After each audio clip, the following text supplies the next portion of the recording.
In 1946, a paleontologist named Albert Lebeau arrived in the scorching Sahara Desert. The local indigenous people, seeing this well-known and delicate-looking biologist wanting to enter the desert for exploration, tried to dissuade him. They told Albert that the Sahara Desert was no ordinary desert, and only those who had died there knew its dangers. But how could a young biologist understand fear? With a heart full of enthusiasm, he told the indigenous people that there were many fossils lying beneath the desert, waiting to be brought back to the museum by him. So, with his decision, the expedition team immediately set off. After more than a month, good news finally came. They discovered a giant fossil. When it was confirmed to belong to a Tyrannosaurus rex, Albert was exceptionally happy.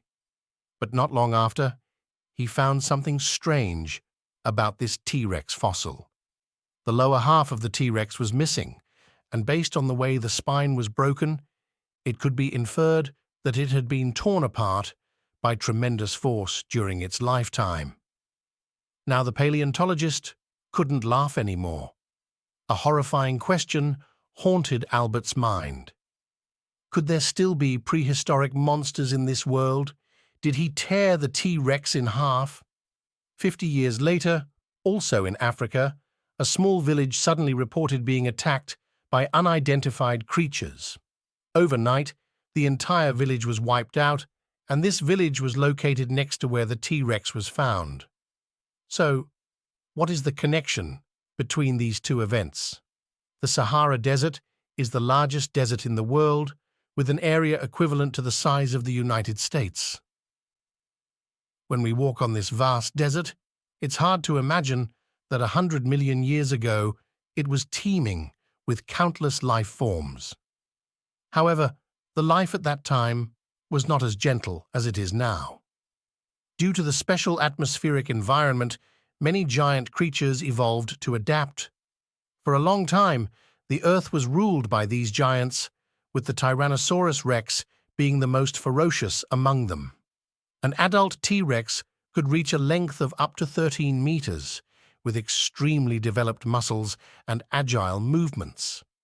The most terrifying thing was its mouth. Once that bloody mouth opened, it could generate a biting force of 6 tons in an instant, equivalent to the weight of an adult elephant.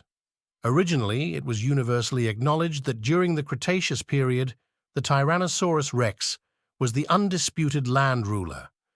It wasn't until 1946 that people discovered that this terrifying T-Rex, feared by all living creatures at the time, also had enemies that could contend with it.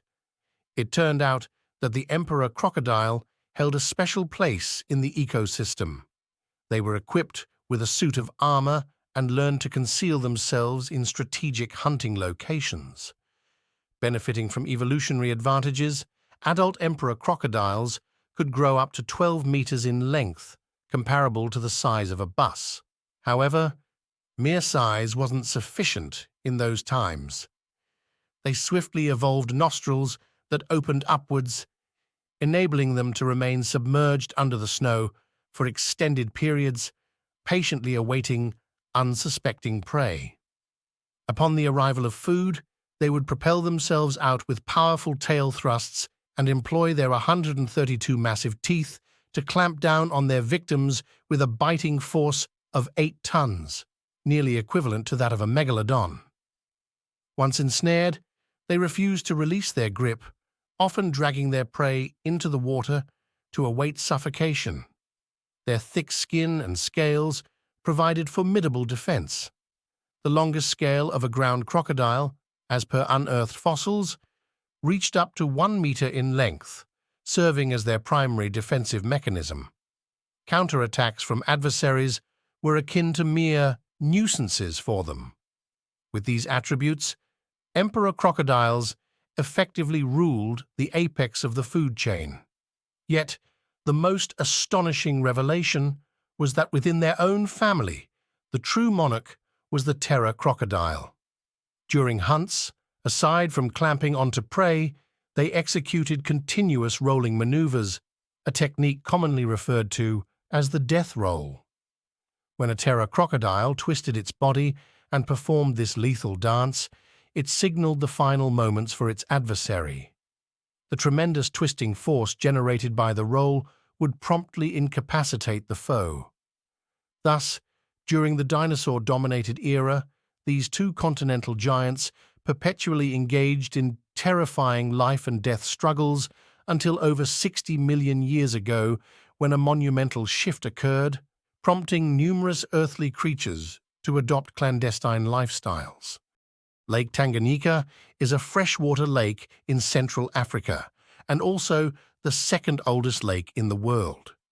According to geologists' estimates, the lake was formed more than 20 million years ago. The lake's water area is 32,900 square kilometers. In 1990, a small village near the lake suddenly reported horrifying massacres. The news frightened the local people, and everyone kept wondering what kind of creature could kill so many people in such a short time. Soon, reports began to emerge that eyewitnesses had seen the killer in action. It turned out that the culprit that terrified the local residents, preventing them from going out, was actually a crocodile. According to eyewitness descriptions, this crocodile could reach a length of 12 meters. The news quickly reached the ears of a herpetologist in France, Patrice Fay. At that time, he thought the claim of a 12-meter crocodile was definitely exaggerated because a typical crocodile is only 3 to 4 meters long.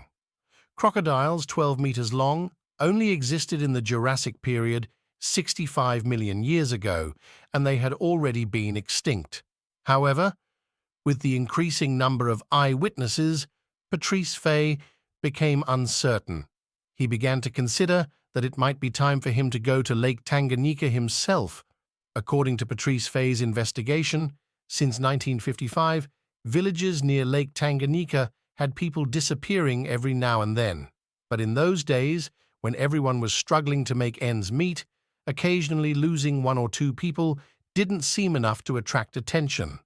It wasn't until 1990 that the number of disappearances suddenly skyrocketed to 300 people, making the nearby residents panic-stricken, fearing that the next missing person might be themselves. Several young people in the village told Patrice Fay that they had seen Gustave, a legendary Nile crocodile that gained notoriety for its large size and alleged predatory behavior in Burundi's Ruzizi River and Lake Tanganyika, attacking. Not only was he extremely large, but he also moved several times faster than an ordinary crocodile. What's even stranger is that while other crocodiles hunted for food, Gustave seemed different. He seemed to enjoy the thrill of hunting because many of his victims were abandoned by him after losing their lives. After a period of time, Patrice Fay believed that the time was ripe. He ordered a specially made 10-meter iron cage to be placed where Gustave frequented the most. Finally, he placed a live sheep inside the cage and waited quietly for Gustave to come. As expected, the next day, Gustave appeared in sight. However, he seemed to sense something unusual, so he only showed his head shallowly. In an interview, Patrice Fay said, "I don't think Gustave is an ordinary Nile crocodile. He should be some kind of prehistoric animal. I have never seen such a crocodile before. His head is very strange, with an obvious lump on each side." Besides the unusual head, Patrice Fay also observed 3 bullet marks on Gustave's back, and there was even a scar on his right shoulder. But what puzzled Patrice Fay the most was that these attacks obviously had no effect on Gustave. Now the biologist was becoming more and more interested in Gustave. He couldn't wait to catch Gustave as soon as possible. However, in the last week, a storm suddenly struck, and the next night, people found the iron cage overturned, with the sheep long gone. Afterward, due to local political turmoil about to erupt, the research team had no choice but to pack up and return empty-handed. As they were leaving, Patrice Fay left behind these words: "According to my observations, Gustave should still be in the growth stage. Please be sure to remind nearby residents to strengthen their defenses against attacks from this creature." Besides Gustave in Africa, there are rumors that terrifying creatures also exist in the sewers of New York. In 1920, the United States was experiencing rapid economic growth. In that era, examples of getting rich overnight were everywhere. These people in high society, besides indulging in luxury every day, also sought excitement in their lives. Against this backdrop, some wealthy individuals began to keep crocodiles as pets. At that time, people believed that the cold and cruel appearance of crocodiles was most suitable for demonstrating their extraordinary status. Unexpectedly, in 1929, the U.S. stock market suddenly crashed. In a series of chain reactions, many upper-class individuals declared bankruptcy, including those who used to keep crocodiles as pets. At the moment of bankruptcy, they chose to secretly release the crocodiles they had raised into the sewers. So, since the 1930s, New York has frequently heard reports of crocodile sightings at subway stations, riversides, and even sewer outlets. Some even heard rumors of gamblers flushing marijuana into toilets to evade police inspections, leading to crocodiles accidentally ingesting the substance and falling ill. Although the claim of crocodiles ingesting marijuana and getting sick seems far-fetched, New Yorkers occasionally hear reports of homeless people and sewer cleaners being attacked by crocodiles. After this was reported by the New York Times in 1935, it attracted high attention.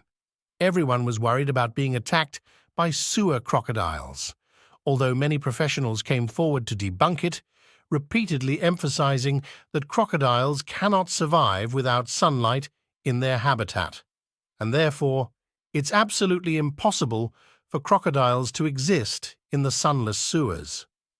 Some individuals argued that even during the Earth's conditions, 65 million years ago, when sunlight was scarce, crocodiles managed to survive.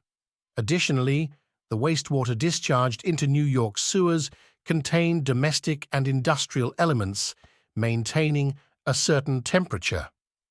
Thus, crocodiles might indeed be capable of surviving in such environments. This suggests that crocodiles may not be as distant from urban areas as commonly perceived. What are your thoughts on this? Share your opinions in the comments section. Like and subscribe, and thanks for watching.